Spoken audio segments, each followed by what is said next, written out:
You want me to put that on my Tudor? His actress wife.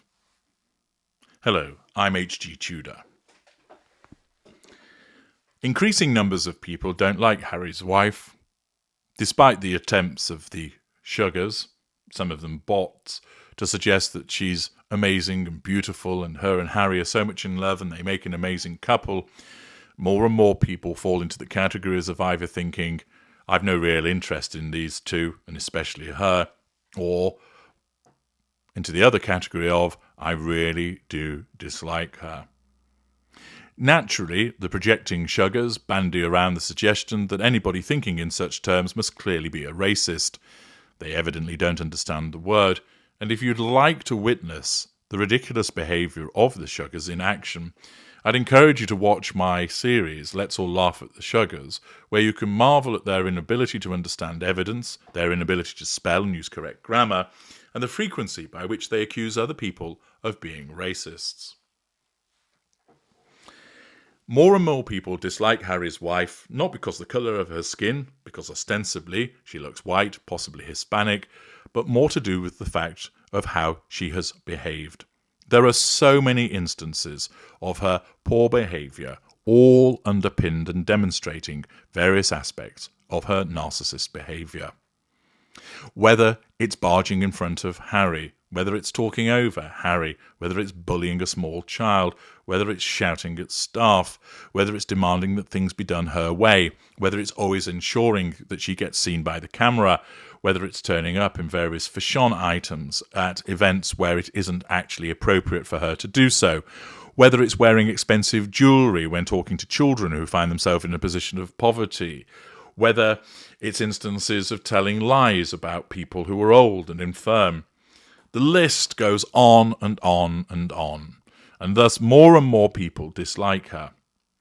Many people express their dislike of her in comment sections below the line on YouTube, on Facebook, etc., putting forward often in quite a coherent and cogent manner why it is they really don't like her. You see the battles on Twitter where people explain that they don't like her because some people have got to the point where they will spend each and every day poring over material for the purposes of debating it with their fellow Harry's wife disapprovers. She has certainly created a cottage industry of commentators by way of in writing, in the mainstream media, across blogs, and in videos as to what she does, why she's doing it, and the ramifications of the same. More and more people express their distaste for her conduct, and all of this creates a mountain of challenge to her, which her narcissism has to deal with by way of utilization of one of three assertions of control. There are certain commentators that come straight out with it and explain in robust and industrial language why they really don't like her. There are opinion pieces that are written condemning the way that she conducts herself. There are memes that circulate the internet taking the piss out of her. Cartoons have been created, South Park being the most obvious example of that, which gave a withering appraisal of her and of course left her feeling most upset and allegedly contemplating legal action, which of course didn't manifest at all. Wherever you look, you'll be able to find plenty of evidence that shows the dislike and distaste for Harry's wife, and it's all, bar the occasional knuckle dragger, based upon her behaviour. And we come to another instance of an outlet expressing its disapproval for Harry's wife, but in a rather subtle, snarky way. I think I've mentioned the Monty Shit Show Journal previously, where apparently community is more than a place.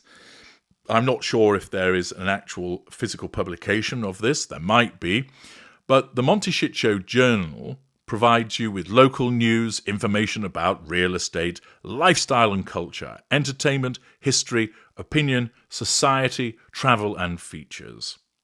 And in the society section, there's an article very recently by Richard Minards, headed A Royal Rocking Time at 1805 Live. Let's find out what this brief article has to tell us. 1805 Live The organisation, founded in 2018 after the mudslides that devastated our rarefied enclave, is now by royal appointment. Well, that sounds like it's going to be favourable, doesn't it? Involving the royal residents of Monty Shitshow.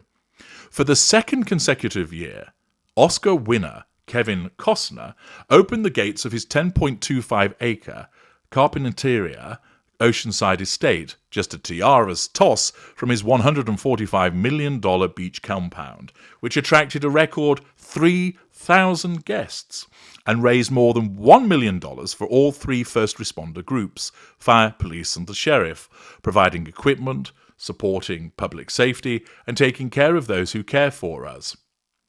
That's quite interesting as a Brit, reading the first three responder groups as fire, police and the sheriff. No ambulance service included in that. Anyway, that's by the by.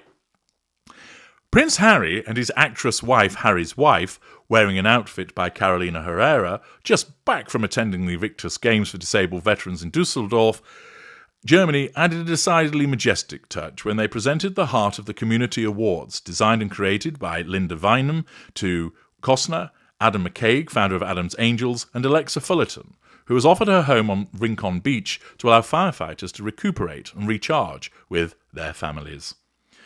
"We can celebrate people that you'd maybe never meet," said the Yellowstone star, "ones who were the first to run in. It's a place where I've had a lot of good luck in my life, and I try not to put a wall around it." Former TV talk show titan Oprah Winfrey was also on stage interviewing Santa Barbara County firefighter Sam Dudley. Cars were parked at the nearby Santa Barbara Polo Club, with guests being shuttled by buses and trolleys to the venue. New Monty Shitshow resident Adam Levine of Maroon 5, who bought the Picayune Lane estate of actor Rob Lowe, led the impressive list of rockers performing, including Galletta's Alan Parsons and singer John Fogerty, 78, who was singer-songwriter and founder of Creedence Clearwater Revival. Others included David Pack, Dishwalla, Elliot Easton, Dan Navarro, Steve Postel and the Night Train Music Club, Pete Muller and the Kindred Souls, and the Plastic Harpoons.